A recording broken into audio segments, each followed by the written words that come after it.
Le Botswana est-il en train de devenir l'une des nations les plus développées d'Afrique? Le monde est témoin d'un changement sismique alors que le nouveau président élu du Botswana, Duma Boko, prend une position sans précédent contre le capitalisme et le socialisme, s'alignant avec les dirigeants de l'AES pour redéfinir la gouvernance à travers une perspective distinctement africaine. Le rejet par Boko du capitalisme occidental et du socialisme reflète une vision révolutionnaire audacieuse pour que les nations africaines se gouvernent selon leurs propres valeurs, libres des idéologies qui ont historiquement servi des intérêts étrangers. Avec son appel à une démocratie africaine, Boko défend un modèle axé sur le bien-être communautaire, la souveraineté et l'adaptabilité, qui pourrait redéfinir la gouvernance à travers le continent. Mais quel changement peut-il apporter? Voyons cela. Comment le capitalisme a-t-il échoué en Afrique, et pourquoi Boko croit-il qu'il est incompatible avec l'avenir de l'Afrique? La critique de Duma Boko sur le capitalisme se concentre sur son héritage d'exploitation en Afrique, particulièrement dans les nations riches en ressources comme le Botswana. Le capitalisme, argue-t-il, promet une croissance économique qui a constamment priorisé les profits étrangers au détriment du bien-être des communautés africaines. Sous le capitalisme, les précieuses ressources minières du Botswana ont largement enrichi les entreprises occidentales, offrant des retours minimaux aux communautés locales. Pour Boko, l'influence du capitalisme en Afrique représente une extension moderne du colonialisme, où l'extraction des richesses profite aux parties externes, laissant les nations africaines avec peu de gains. Les diamants et d'autres ressources naturelles du Botswana ont alimenté l'économie sur le papier, mais n'ont pas permis de générer une prospérité généralisée. Boko souligne que, tandis que les investisseurs étrangers récoltent les bénéfices, les communautés locales voient peu de réinvestissement. Les routes, les soins de santé, l'éducation et les infrastructures dans les zones riches en ressources restent souvent sous-financées, avec les profits qui quittent le pays. Ils m'ont dit la dernière fois qu'ils ont une aide médicale, que le gouvernement paie 80% et qu'il paie 20%. Pourquoi le gouvernement paie-t-il 80%? Quelle est la logique ici? Est-ce parce qu'ils travaillent? Ou est-ce parce qu'ils sont spéciaux, qu'ils sont les seuls à avoir besoin de soins de santé? Selon Boko, ce déséquilibre économique perpétue les inégalités et freine la croissance nationale, sapant le véritable but de la propriété des ressources. Le capitalisme, affirme-t-il, a transformé l'Afrique en un continent de consommateurs plutôt que de propriétaires, dépendant des économies externes pour les emplois, les biens et le capital. En plus de l'extraction des richesses, Boko critique le capitalisme pour sa tendance à creuser les divisions sociales. En favorisant ceux qui sont déjà riches, le capitalisme crée un cycle où la richesse et le pouvoir restent concentrés, laissant les citoyens ordinaires lutter pour joindre les deux bouts. Pour le Botswana, cela signifie qu'une grande partie des gains économiques est appréciée par une poignée d'élites ou d'investisseurs étrangers, tandis que la majorité des citoyens ne bénéficient que d'une fraction de ces avantages. Boko soutient que ce système, par conception, ne répond pas aux besoins de l'Africain moyen. Il se demande comment un système qui prospère sur les inégalités et l'exploitation peut être un modèle pour la prospérité africaine. Au-delà des déséquilibres économiques, Boko considère le capitalisme comme un modèle qui décourage la stabilité à long terme et le bien-être communautaire. Le système incite à des gains à court terme au détriment du développement durable, un facteur que Boko juge particulièrement néfaste pour l'avenir de l'Afrique. Les multinationales, motivées par le profit, privilégient les rendements immédiats, souvent au détriment de la gestion environnementale et de la responsabilité sociale. Au Botswana, cela se traduit par l'épuisement des ressources, la dégradation de l'environnement et des communautés laissées à payer le coût des pratiques non durables. Pour Boko, l'héritage du capitalisme en Afrique est un héritage de dommages environnementaux et sociaux plutôt que de progrès. Mais si le capitalisme est inadapté, le socialisme pourrait-il offrir une alternative plus juste et viable pour le Botswana et d'autres nations africaines? Le socialisme, en théorie, promet l'égalité, l'équité et la propriété collective, des valeurs qui résonnent profondément dans de nombreuses communautés africaines. Cependant, la critique de Boko sur le socialisme provient de sa structure rigide et centralisée, qu'il considère inadaptée aux besoins uniques et à la diversité culturelle de l'Afrique. Sa forte dépendance au contrôle centralisé peut étouffer l'initiative individuelle et freiner la résolution dynamique et locale des problèmes, essentiels à de nombreuses communautés africaines. L'une des principales préoccupations de Boko concernant le socialisme est sa tendance à imposer un contrôle étatique sur les industries et les ressources, créant souvent un système bureaucratique gonflé. Il soutient que l'approche uniforme du socialisme ne correspond pas à la diversité de l'Afrique et conduirait finalement à des inefficacités et à une stagnation. Au Botswana et dans d'autres nations africaines, où les gens sont habitués à des modèles de gouvernance décentralisés qui autonomisent les dirigeants locaux, la centralisation du socialisme peut sembler restrictive. Boko croit que le socialisme pourrait transformer la gouvernance africaine en une entité monolithique incapable de répondre aux nuances des communautés individuelles, sapant l'essence même des sociétés africaines. De plus, le bilan du socialisme en Afrique a été semé de défis. Les tentatives de mise en œuvre de modèles socialistes dans les nations africaines ont souvent conduit à des difficultés économiques, une perte de liberté individuelle et une augmentation de la corruption gouvernementale. Du point de vue de Boko, ces expériences fournissent des preuves que le socialisme, tout comme le capitalisme, est une idéologie importée de contextes très différents de ceux de l'Afrique. Il affirme que le socialisme ne respecte pas les valeurs intrinsèques de l'Afrique, notamment la famille, la communauté et la flexibilité, et que l'importation de cette idéologie causerait finalement plus de mal que de bien. Une autre critique soulevée par Boko est la tendance du socialisme à étouffer l'innovation. Dans un monde où le progrès technologique et l'adaptabilité sont essentiels, l'accent mis par le socialisme sur la propriété et le contrôle étatique peut ralentir le rythme des avancées. Le Botswana, par exemple, a besoin de politiques qui encouragent la prospérité des entreprises locales, favorisent l'innovation et créent des emplois adaptés aux exigences d'une économie mondiale en constante évolution. Cependant, avec sa nature bureaucratique, le socialisme risque de freiner ses aspirations en limitant la liberté entrepreneuriale et en décourageant la concurrence. Boko envisage une Afrique autosuffisante, résiliente et capable de mobiliser les compétences et la créativité de son peuple, une vision qu'il considère incompatible avec le socialisme. Sa critique reflète sa conviction que l'Afrique n'a pas besoin de se conformer à des cadres idéologiques étrangers qui ne servent pas ses populations. Il plaide pour un système qui met l'accent sur la flexibilité, capable de s'adapter aux besoins et défis changeants du continent.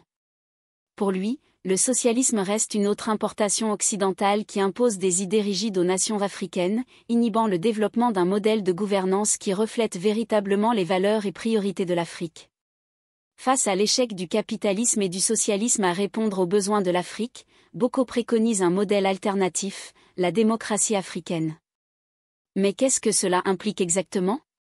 Le concept de démocratie africaine proposé par Douma Boko est une vision novatrice de la gouvernance qui vise à rompre entièrement avec les idéologies occidentales. Plutôt que d'imiter des modèles étrangers, la démocratie africaine met en valeur les valeurs, cultures et traditions uniques aux sociétés africaines. Pour Boko, la démocratie ne devrait pas être une simple copie des systèmes occidentaux.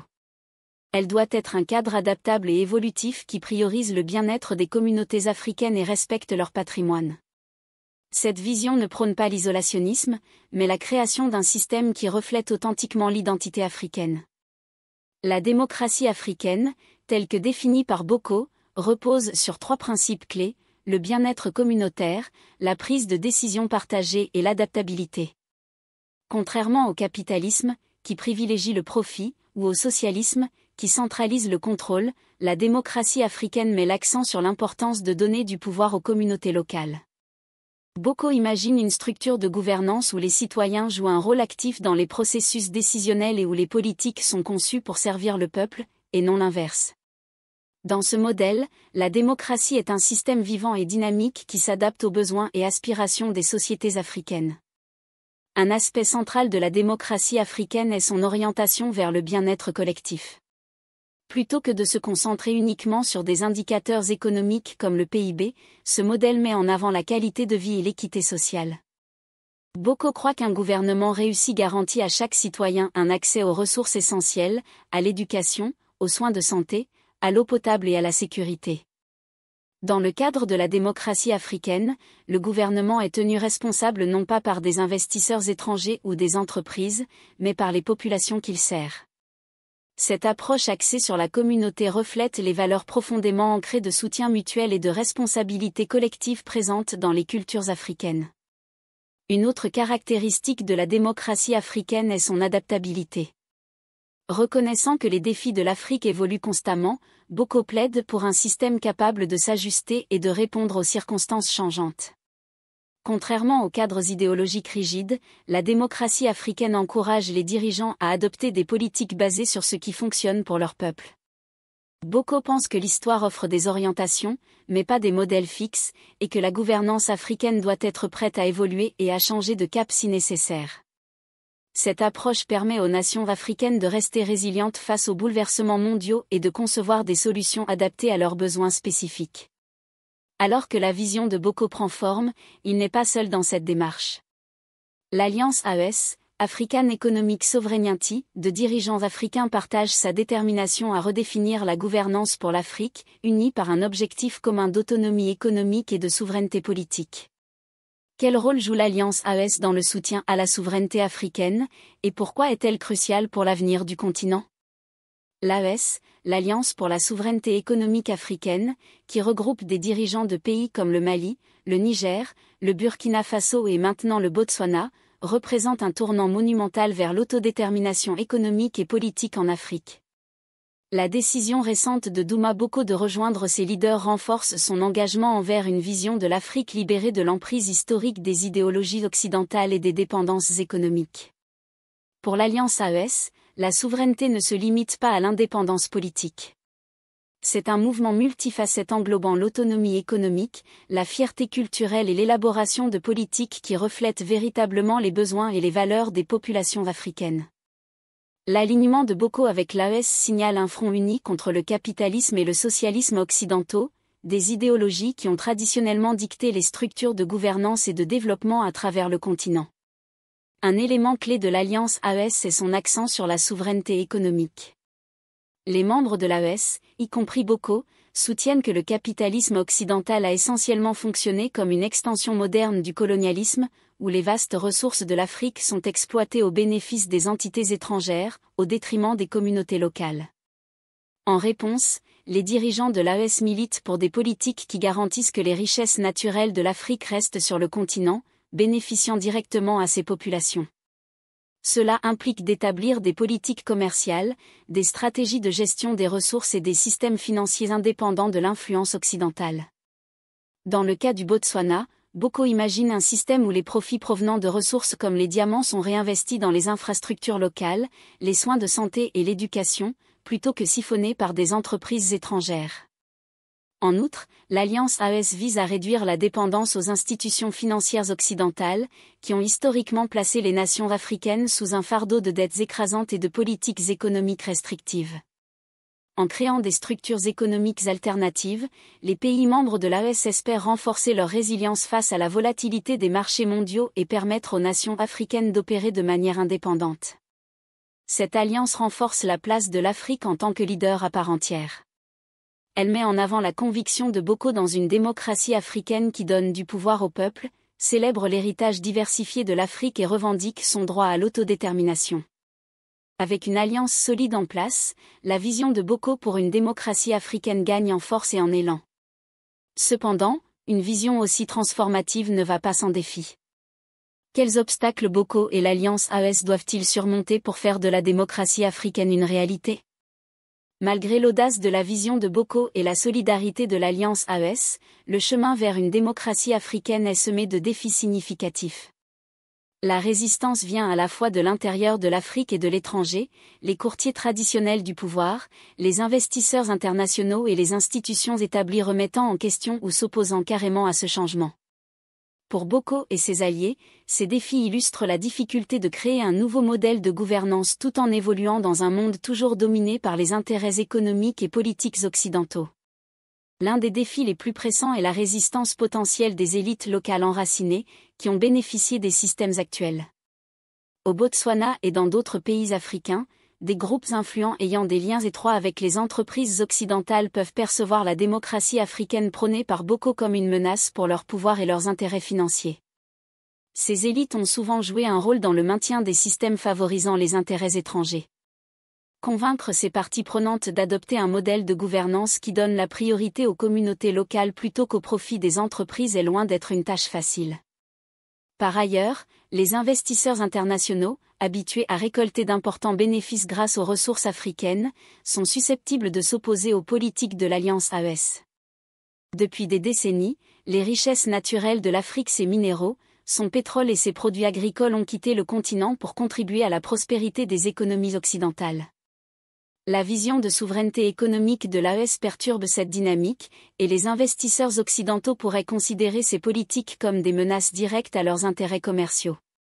La possibilité de sanctions, de désinvestissement et d'une réduction de l'aide étrangère plane comme une conséquence potentielle.